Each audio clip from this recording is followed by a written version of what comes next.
to masturbate? We are live, remember? What? So far from lies and hypocrisy, returns to energy, and silence makes us brave. Don't ask me the reason why. Just take. I only dream in black and white. Future's nothingness, but I can choose another end. Opening my eyes, and you beginning in my life. Without emptiness to feel, I am sure of myself. No mercy until the end.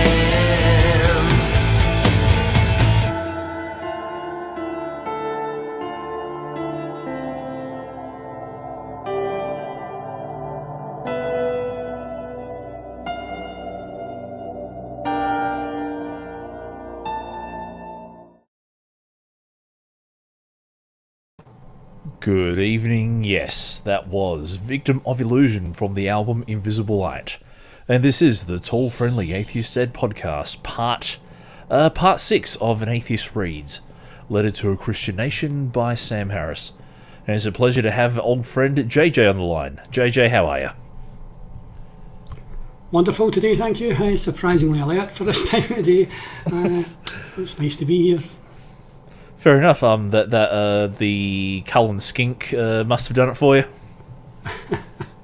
Oh, don't. Oh, it's disgusting. It really is. I don't get like so like boiled sheep's intestines is fine, but when you get to like a fish soup, it's like no, that's a bridge too far.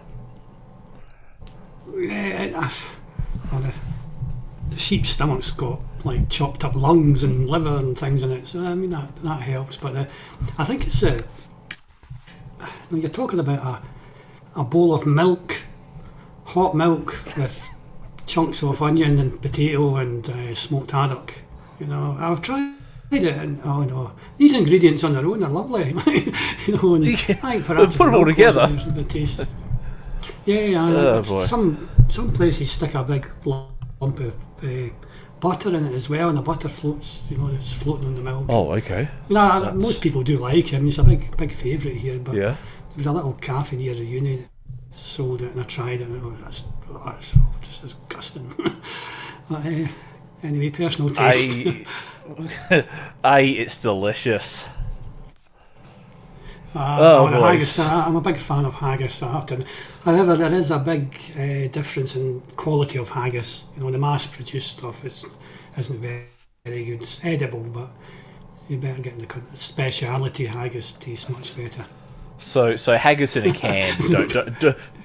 Don't go for haggis in a can. No. All right, that's No, best Campbell's advice. do haggis in a can, and some supermarket butchers, you know, you can buy 4 slices of haggis for £1 or something like that. It's horrible stuff. You're making it sound more. You're making it sound more appealing as you go. Like four slices of haggis for £1. That's like, oh boy, that's you're making Scotland sound like the culinary tourist destination. I always thought it was. Oh. Well, we do have some lovely meals, but you know, a lot of our traditional food is based on times when I know we were very, very poor. You know, it was a very hard life in Scotland. Oh I yeah, remember indeed. one This particular. is It was really at one time, you know, it was pretty bad, and I remember one particular history seminar where the lecturer said that turnips saved Scotland is by planting turnips. It turned the corner for Scotland. Very easy to grow and very nutritious. okay. Isn't it where you get nips and tatties from? Neeps, tatties, haggis and neeps.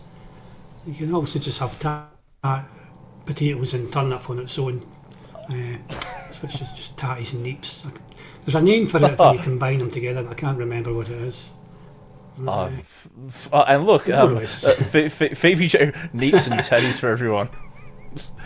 It's sounding better and better. It makes the Australian Vegemite sound so much more appealing.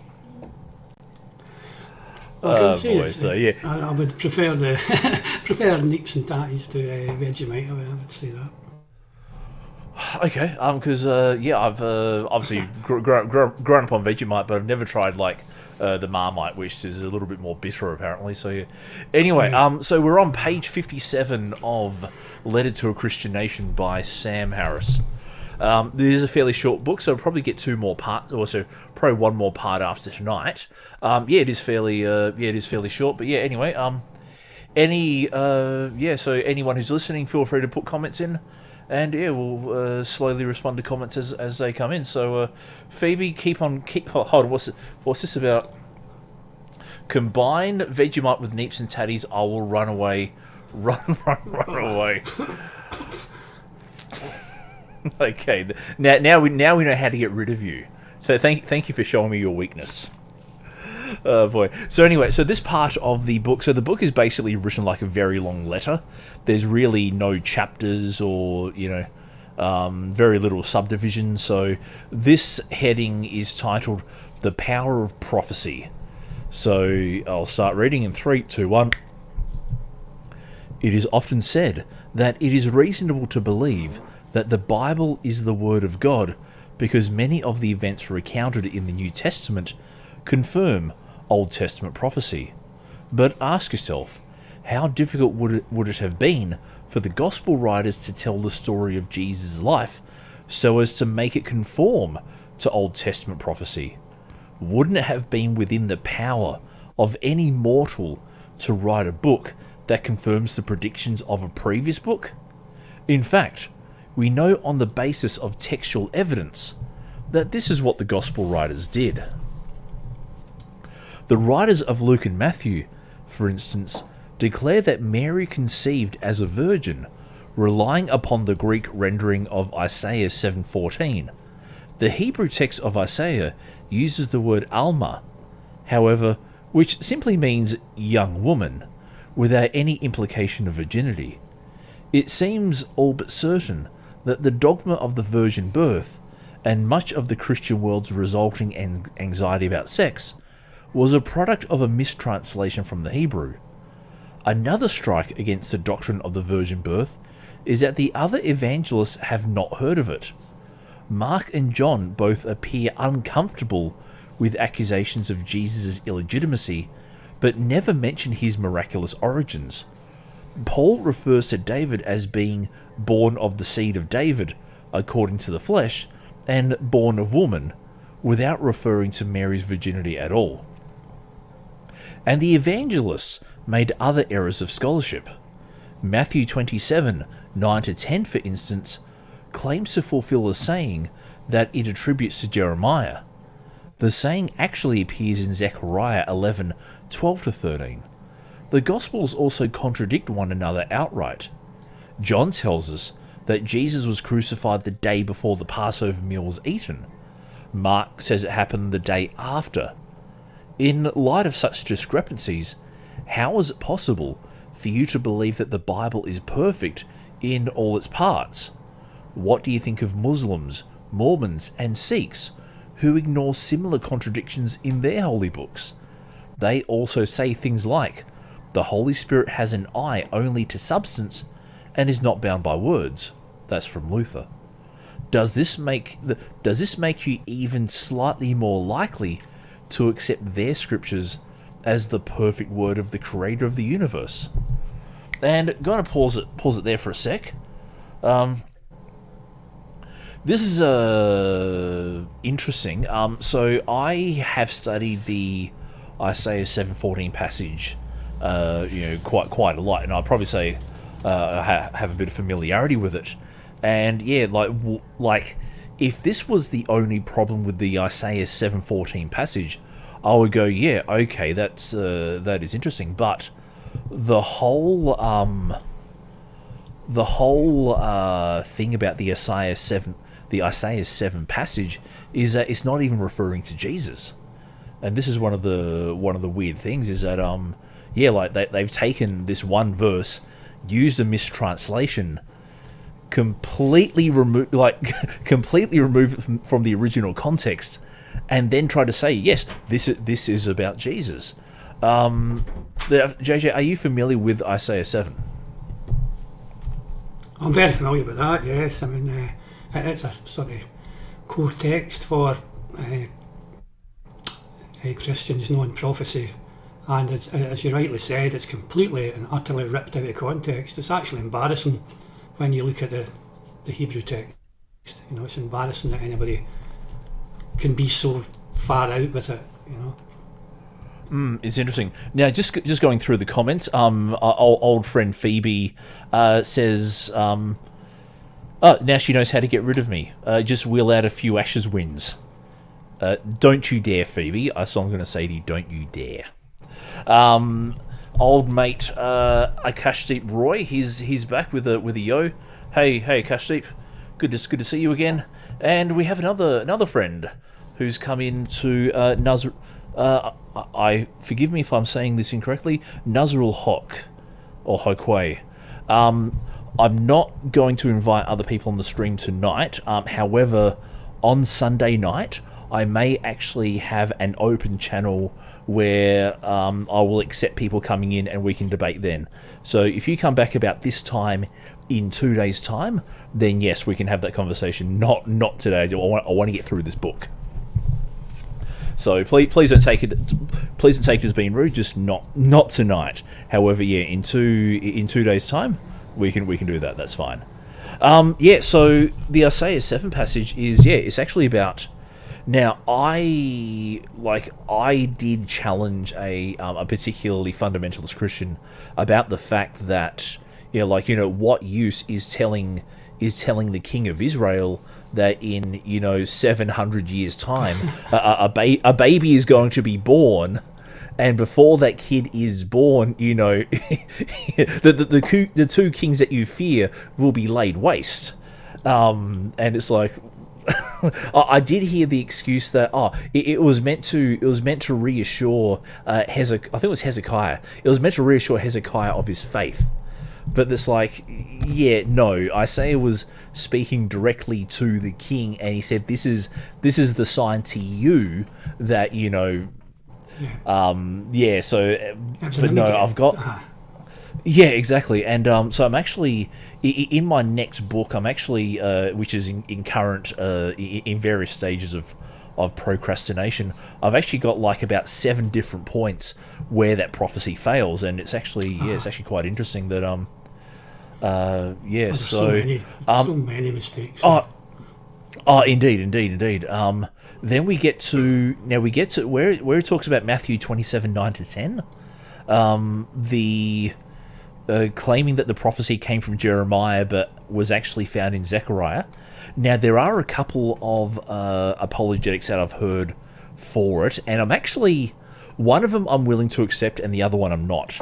The one I'm willing to accept is that I heard that what the ancient Jews did was they would group prophecies by under a major prophet rather than listed by the minor prophet. So because Zechariah is a minor prophet and Jeremiah is a major one, they lumped him in with Jeremiah instead. Which may make sense. I may have to check it with our favourite Jewish scholar on Twitter. You know who I'm talking about. The other excuse I've heard, which is frankly laughable, was that Jeremiah's second name was Zechariah.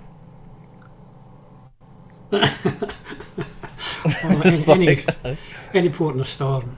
I've heard if you want to add it to your collection. Please do. I was told that at one time it's possible they were both written on the same scroll, and that's where the apparently came from. To save parchment, or or whatever it was at that time. That was written. That is interesting. Same scroll to save space. But, I mean, I've never seen any anything to support that. But it's out there. You know, it's worth having a wee look at yourself. Yeah, but you're right. Yeah. So I'm just going to say to anybody listening that there's no virgin births, as in sexual virgin, anywhere in the Old Testament. It's a completely foreign idea to the Old Testament. So draw a line Indeed. under that.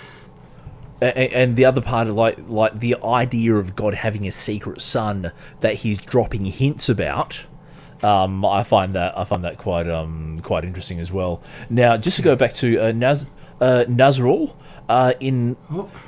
So I was going to say, so he wants to know a time. In 48 hours time. So I tend to read or jump on the StreamYard at about 8 o'clock each night. So it's currently Friday night where I am. So on Sunday night, so in about 48 hours time, and I'm currently in Australian Eastern Standard Time. So if you say at 8 p.m. Sunday Australian Eastern Standard Time, which is basically 48 hours from now anyway. Feel free to come back and we can have a chat about that. Okay, and there was one other. So and then the claim that so the claim that the Bible is inerrant, but then and Sam Harris makes a point here that if a Sikh or a Mormon came over and said, well, my book is inerrant as well, we're just having this inerrant book off, which is Anyway, we'll get to. Oh, sorry. We both know Sorry? the inerrancy. We both know the inerrancy is it's not, you can't defend inerrancy. It's just, if you think there's no errors in the Bible, then you haven't read the Bible. Simple as that. Yeah, exactly, and yeah, you do come up with some very, very colourful and inventive defences to defend inerrancy. Anyway, I'll continue on. 3, 2, 1. Okay. Christians regularly assert that the Bible predicts future historical events. For instance, Deuteronomy 28:64 says, "And the Lord will scatter you among peoples from one end of the earth to the other." Jesus says in Luke 19:43-44, "For the day shall come upon you when your enemies will cast up a bank about you and surround you and hem you in on every side and dash you to the ground, you and your children within you, and they will not leave one stone upon another in you, because you did not know the time of your visitation." We are meant to believe that these utterances predict the subsequent history of the Jews with such uncanny specificity as to admit of only a supernatural explanation. But just imagine how breathtakingly specific a work of prophecy would be if it were actually the product of omniscience. If the Bible were such a book, it would make perfectly accurate predictions about human events. You would expect it to contain a passage such as, in the latter half of the 20th century, humankind would develop a globally linked system of computers, the principles of which I set forth in Leviticus, and this system shall be called the Internet. The Bible contains nothing like this. In fact, it does not contain a single sentence that could not have been written by a man or woman living in the 1st century. This should trouble you. A book written by an omniscient being could contain a chapter on mathematics that, after 2,000 years of continuous use, would still be the richest source of mathematical insight humanity has ever known. Instead, the Bible contains no formal discussion of mathematics, and some obvious mathematical errors. In 2 places, for instance, the good book states that the ratio of the circumference of a circle to its diameter is 3:1, 1 Kings 7:23-26, and 2 Chronicles 4:2-5. As an approximation of the constant pi, this is not impressive. The decimal expansion of pi runs to infinity, and modern computers now allow us to calculate it to any degree of accuracy we like. Alright, I'm going to quickly pause there, because I actually don't accept this criticism of the Bible, because where it comes from is... No, and I wish Sam Harris. Yeah, this is probably one of the few instances where I go, "Hey, Sam, you could have done better." Now, just quickly, I will. Yes. There are a few comments come in. Jesus is the Lord. The Bible is a scientific book. No.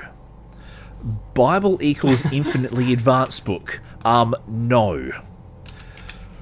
God is omniscient, so obviously Bible can predict futures. God may not have written the Bible, but the Bible are his words. No. And especially if you've read Song of Solomon, that is definitely not the word of God. I'll put it to you like that. So where Sam is basing this criticism on is that there is a part which describes the ceremonial layout of the temple, and apparently there is a thing where they make I think it's like a circle of pots, and apparently there's like 30 pots in the circles, and it's supposed to be like 10 pots wide or something like that. If you do want to find the verse, you can find the verse, but yeah, and that's kind of where people then go, oh, the Bible doesn't get pi right. But the problem is the Bible was never trying to get pi right. It was trying to describe, the layout that God wants the temple to be. So so this one, I think Sam could have done better on this.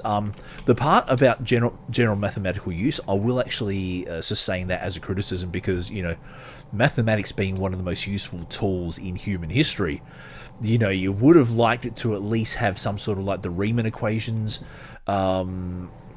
differential calculus, just stuff like that. But no, but I will agree that the Bible seems to be written by people who didn't know any better than what they already knew at the time.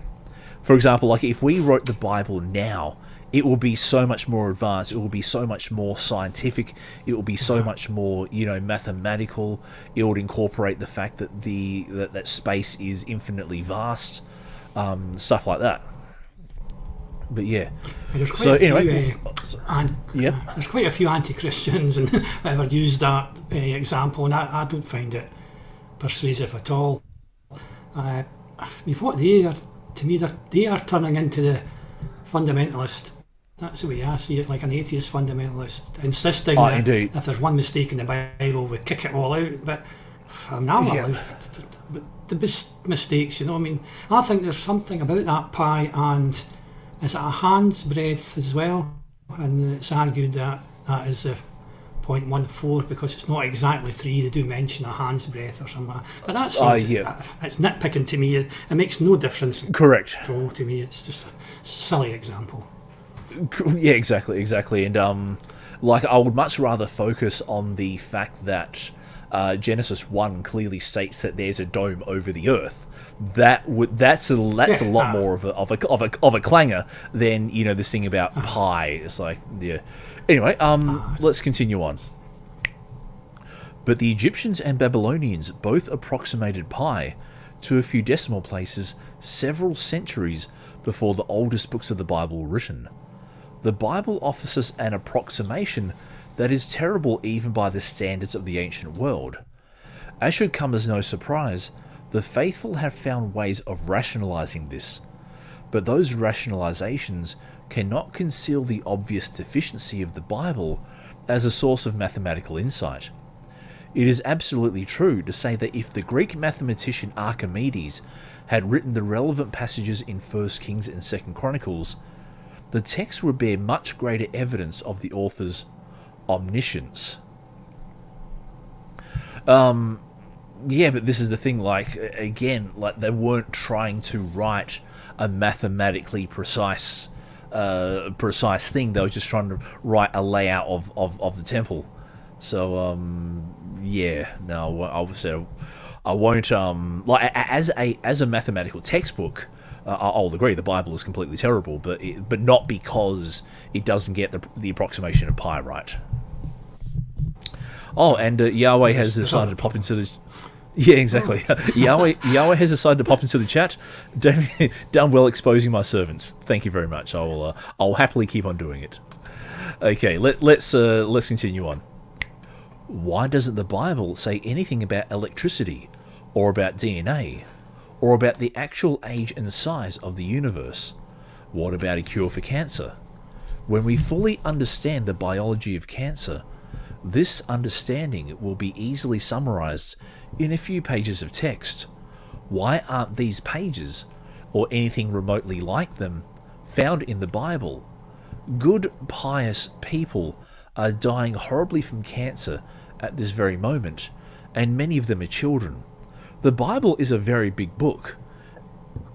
God had room to instruct us in great detail about how to keep slaves and sacrifice a wide variety of animals. To one who stands outside the Christian faith, it is utterly astonishing how ordinary a book can be and still be thought the product of omniscience. Yeah, he does. I will actually let this one go through though. Yeah, like the fact that the Bible doesn't mention anything about electrons, and electrons are used to make the electricity that is, powering the smartphones of the Christians that read Bibles and chat on the internet, that kind of stuff. And yeah, Sam Harris is right that the Bible mentions more about how to treat your slaves and how to sacrifice animals than it does about about electricity or cancer or stuff like that. There was a quip that I made that the Greeks knew more about the stuff that stuff is made of than the Jews who worship the God that made the stuff that the Greeks are studying. Yeah, exactly. And it's like, well, yeah, it's like what the bottom line like is for God... me with that. Sorry. I just want to say that there's nothing at all in the Bible that could not have come straight from the mind of a human. There's nothing in there that makes you say, "Oh, me, that's astounding." No one could have known that at that time. So everything in there is easily a product of the human mind. Indeed, and the only which then Christians would then fall back onto the wisdom in the Bible. For example, it is better for a man to live in the corner of the roof of his house than inside with a quarrelsome woman, which is from Proverbs. I said, okay, that's and we were reading yesterday about the marrying a woman with a Jezebel spirit. I mean, that's great. So that's okay, but then at that time there were like every culture has had people who have espoused wisdom in some form. The Greeks, the Jews, the English philosophers have done it. Throughout the medieval times there were all that kind of stuff. So these are based more on life experiences than any sort of divine revelation. Indeed. That's and again, it comes from a human mind, which is that's Anyway, let's and it looks like Yahweh and Satan are having a fight in the chat again. Guys, can you? They don't get on. It's okay, all right. No, yeah, don't mind us. We'll just watch you two fight about things. Okay, so the next heading is titled "The Clash of Science and Religion." While it is now a moral necessity for scientists to speak honestly about the conflict between science and religion, even the National Academy of Sciences has declared the conflict illusory. At the root of the apparent conflict between some religions and evolution is a misunderstanding of the critical difference between religious and scientific ways of knowing. Religions and science answer different questions about the world. Whether there is a purpose to the universe or a purpose for human existence are not questions for science. Religious and scientific ways of knowing have played and will continue to play significant roles in human history. Science is a way of knowing about the natural world. It is limited to explaining the natural world through natural causes. Science can say nothing about the supernatural. Whether God exists or not is a question about which science is neutral. This statement is stunning for its lack of candour. Of course, scientists live in perpetual fear of losing public funds, so the NAS may have merely been expressing raw terror of the tax-paying mob. The truth, however, is that the conflict between religion and science is unavoidable. The success of science often comes at the expense of religious dogma. The maintenance of religious dogma always comes at the expense of science. Our religions do not simply talk about a purpose for human existence. Like science, every religion makes specific claims about the way the world is. These claims purport to be about facts. The creator of the universe can hear and will occasionally answer your prayers. The soul enters the zygote at the moment of conception. If you do not believe the right things about God, you will suffer terribly after death. Such claims are intrinsically in conflict with the claims of science, because they are claims made on terrible evidence. Alright, so I'm going to quickly pause there for a bit of discussion. Again, the clash between science and religion. Now, now I don't know how old this statement is, and I don't know if it's actually accurate from what the National Academy of Sciences were saying. But even let's take it as as from the NAS. I just think the NAS are playing a straight bat. It's I don't see it as kowtowing to religious groups. It's just that in some ways I agree. Where there was a sentence here that science is a way of knowing about the natural world. It is limited to explaining the natural world through natural causes, and to that I would fully agree. Until someone can. Yep. Oh, see, there seems to be this myth going around Christian circles that scientists just make things up. That they don't seem to realise that scientific theories, you need a whole body of evidence to support your work. It's not just they think this is true.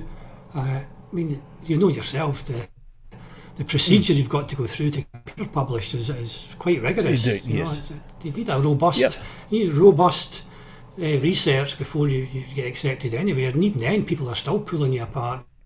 So. Oh, indeed, it's actually yes. the opposite. It's the opposite of religion.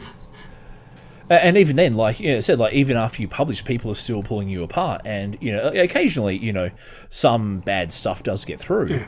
But this is, it's. But yeah, so especially when you get to fundamentalist six-day creationism, where they basically accuse the textbooks of lying to the children. So that's when it gets. Who does that? Yeah. But I think probably the most egregious.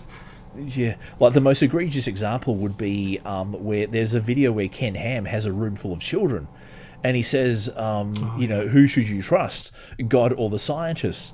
God. And it's like, that's horrendous. Ken has a saying that I call the Ham paradox. Don't trust in man's word, trust in God's word. But we have to trust his word, who is a man, to take that on board. Yeah. So that's a bit of a paradox. No?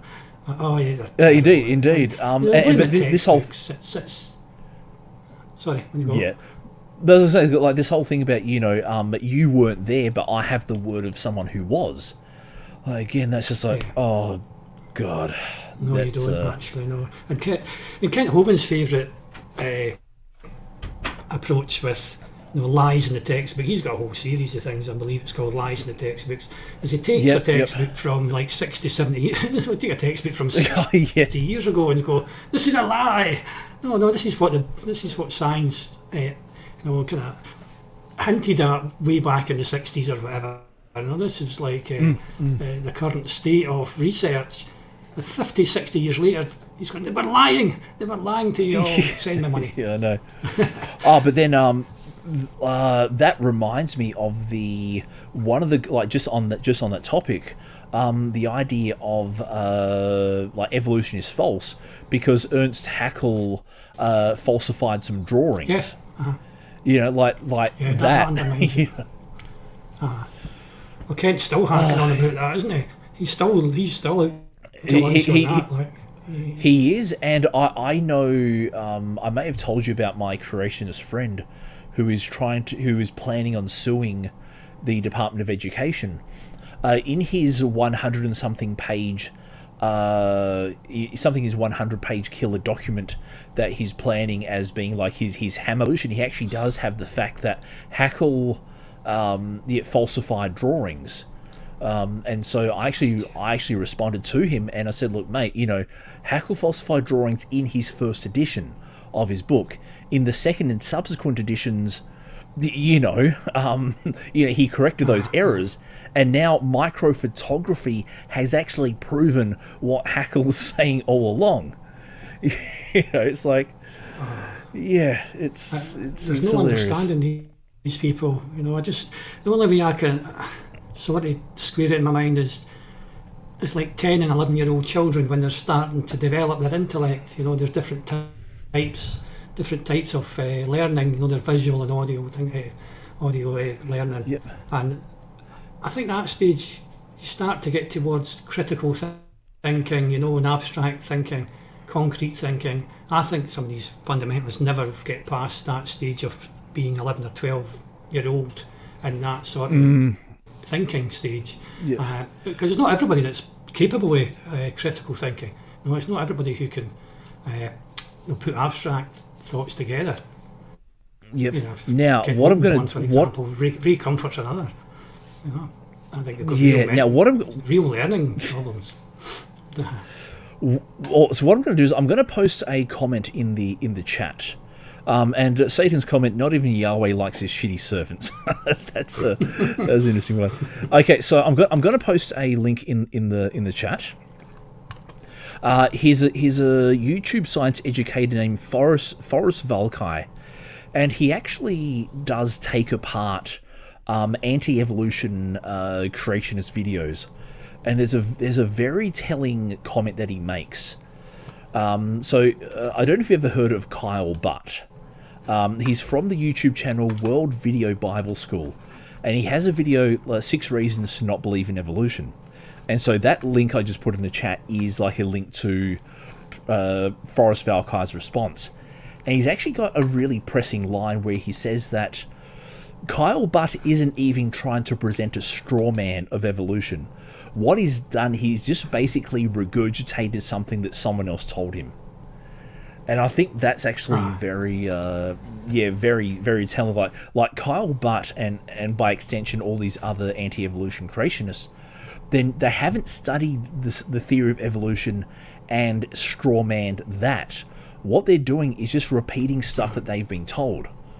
And so it's actually quite. I actually quite like this guy's channel. So if you do some free time later today with your crumpets and your haggis, check out this guy's. I bookmarked it there, so we'll have a wee look. But this again is going back to even the tweet I made last night about it doesn't matter what your subject is. It could be archaeology, biology, physics, whatever.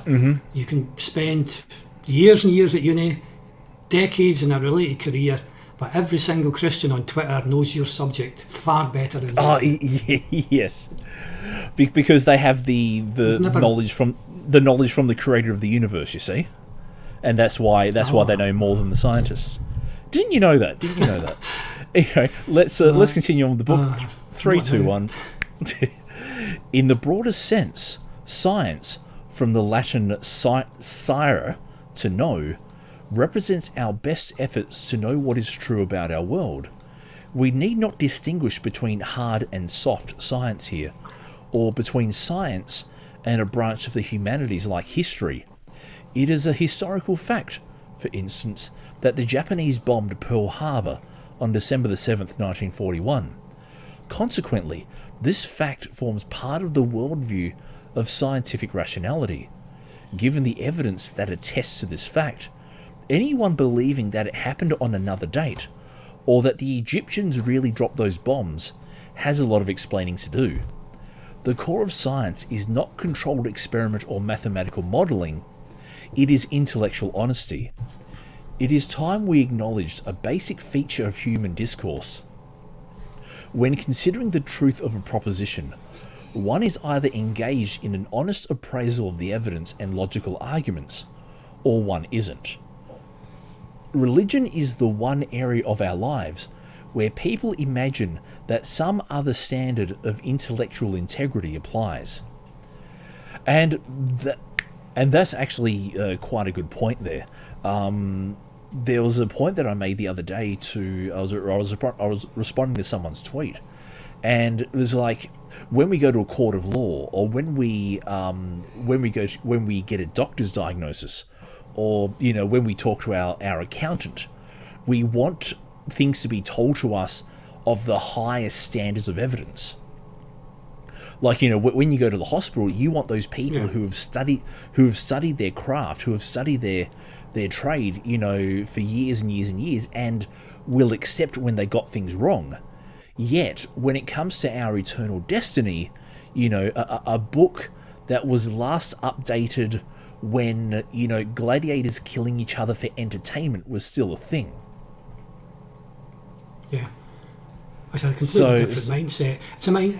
It's a mindset who rant and rave about science has proven that the universe has a beginning, so it must have a cause. But science has also shown that dead people don't come back to life after 3 days. But science doesn't know everything, does it? Yeah, science is exactly. not reliable. Science can't prove that. It's like, yeah. If you want your blood pressure to go up, there was a video I saw. I forget who it was, but it was like William Lane Craig. But it was William Lane Craig when he had like black hair and a beard. So it's like 1970s, 1980s William Lane Craig. And he's basically gone, science can't answer everything. Science can't answer questions about morality. Science can't answer, right and wrong. Science can't tell you if Hitler killing the Jews was a bad thing. So, William. These people have made a good living and a good career out of these same tired old prats. They've been refuted so many times, but it's indeed. Like there's always new Christians coming along to read them, I suppose. Now, so if Yahweh is still in the chat, I would love Yahweh's opinion on Dr. William Lane Craig. Jeez, that'd be fun. That'd be a fun opinion. Anyway, let's get back to the book. 3, 2, 1. Consider the recent deliberations of the Roman Catholic Church on the doctrine of limbo. 30 top theologians from around the world recently met at the Vatican to discuss the question of what happens to babies who die without having undergone the sacred rite of baptism. Since the Middle Ages, Catholics have believed that such babies go to a state of limbo, where they enjoy what St. Thomas Aquinas termed natural happiness forever. This was in contrast to the opinion of St. Augustine, who believed that these unlucky infant souls would spend eternity in hell. Though limbo had no real foundation in Scripture and was never official church doctrine, it has become a major part of the Catholic tradition for centuries. In 1905, Pope Pius X appeared to fully endorse it. Children who die without baptism go into limbo, where they do not enjoy God, but they do not suffer either. Now the great minds of the Church have convened to reconsider the matter. Can we even conceive of a project more intellectually forlorn than this? Just imagine what these deliberations must be like. Is there the slightest possibility that someone will present evidence indicating the eternal fate of unbaptized children after death? How can any educated person think this anything but a hilarious, terrifying, and unconscionable waste of time?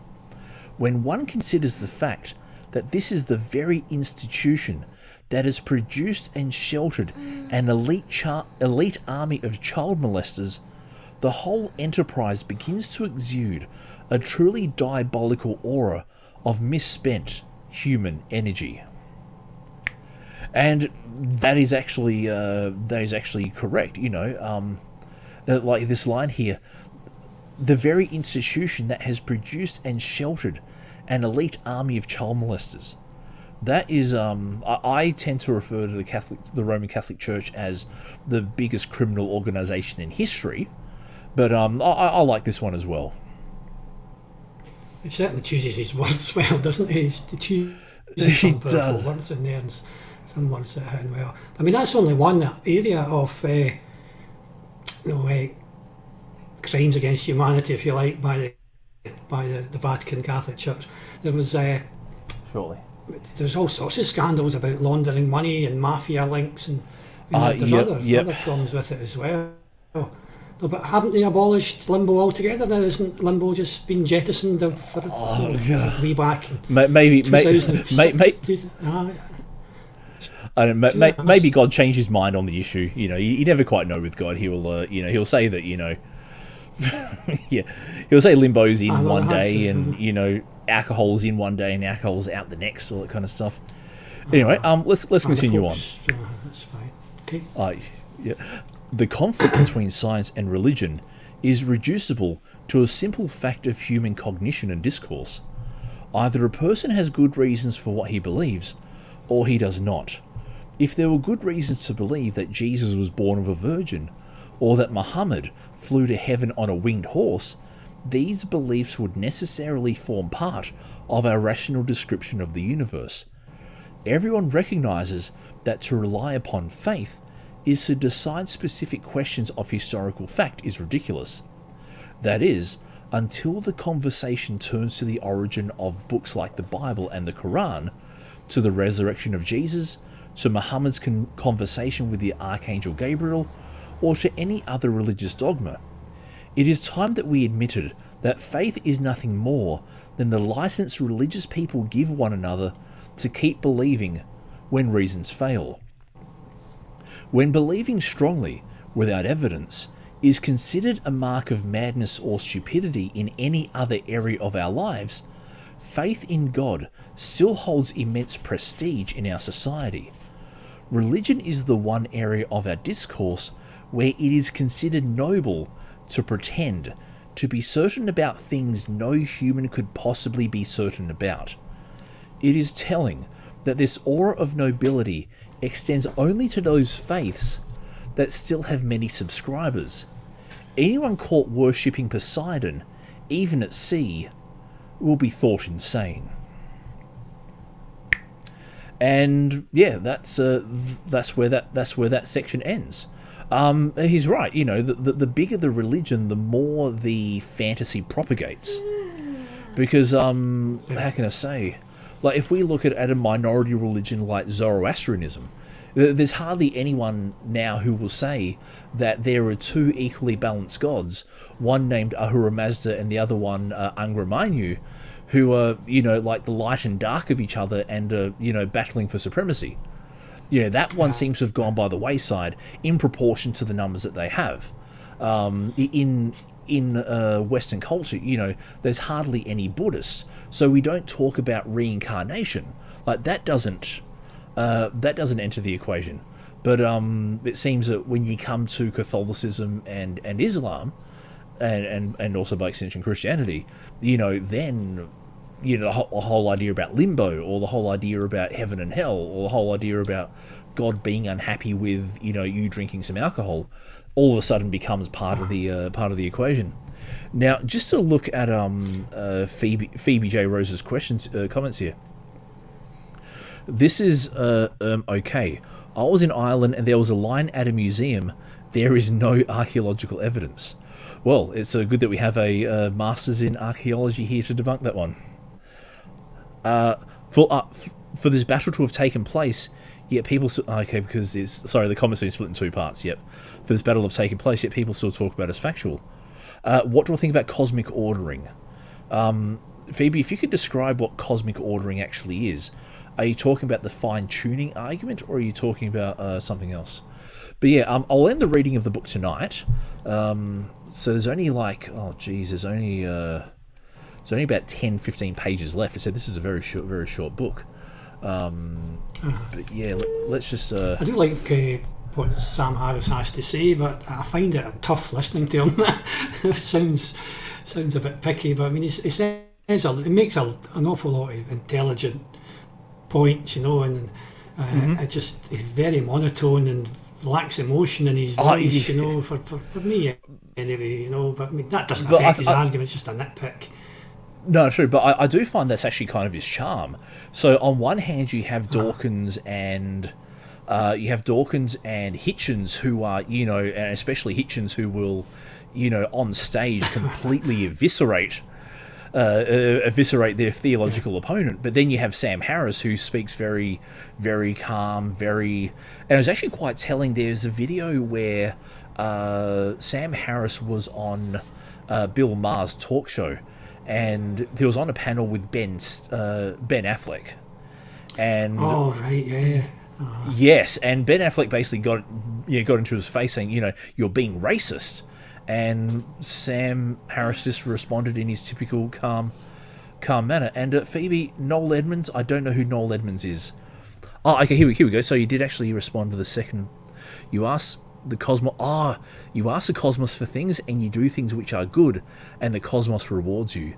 That sounds like The Secret.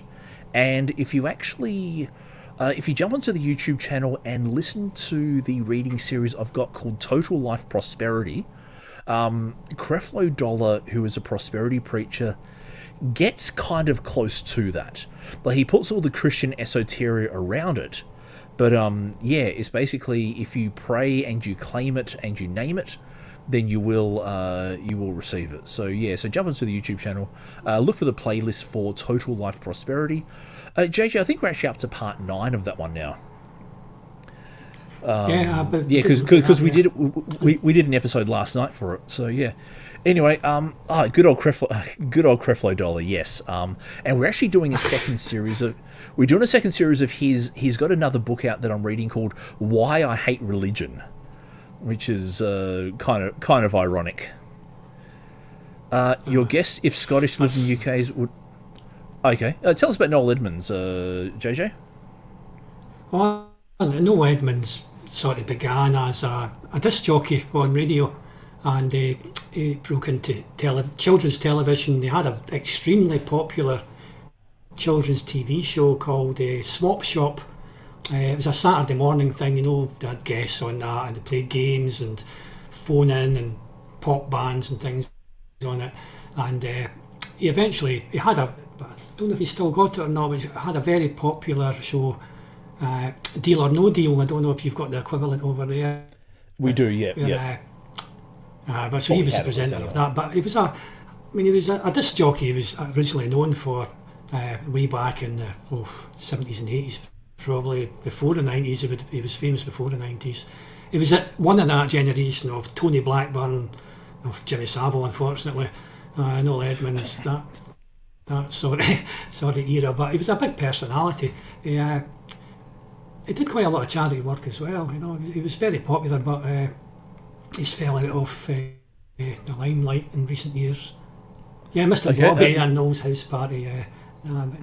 These were like Saturday evening shows as well. He was that popular. I think they call it sort of Rolf Harris type without the painting, that kind of thing. Another unfortunate choice. Yes, Jimmy Savile and Rolf Harris is like, getting pretty dark here. Anyway.